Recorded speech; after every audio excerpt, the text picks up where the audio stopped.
الحمد لله والصلاة والسلام على رسول الله وعلى آله وأصحابه ومن والاه ومن اتبع سنته إلى يوم الدين أجمعين. أما بعد، بسم الله الرحمن الرحيم.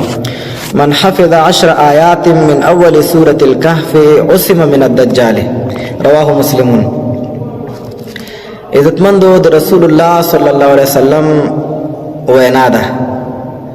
فرمایي چې کوم انسان چې په یاد وزده کړل 10 آیاتونه د اول د سورت کهف نه، الله به دا انسان د دجال نه محفوظ کړي.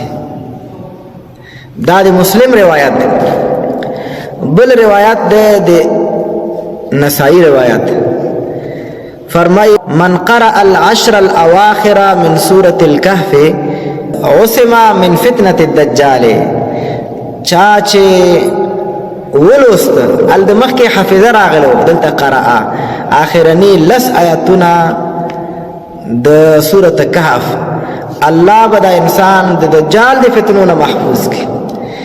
عزتمندو کمنګه د سورة کهف یادا سوا چې قرآن کریم ته او د دجال د فتنې سره یو جوړ تعلق ته چې وګورو نو دا پته لګي چې قرآن کریم څومره د فتنو نه د بچ کېدلو یو سبب دی او ذریعه ده. څومره موږ کولی شو چې د قرآن په وجه خپل ځانونه د فتنو نه محفوظ کړو، خاص کر د دجال د فتنو نه.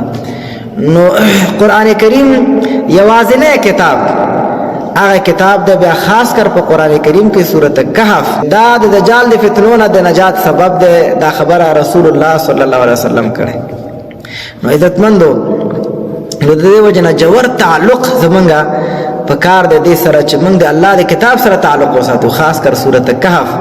او سورة کهف په معنا ځان پوي لکه سورة کهف کې دا خبر الله ذکر کړي چې کوم انسان چې د دنیا د نمایش، زیبایش، آرایش دنه متاثر کیږي، دا انسان با د دجال په فتنو کې راګیریږي.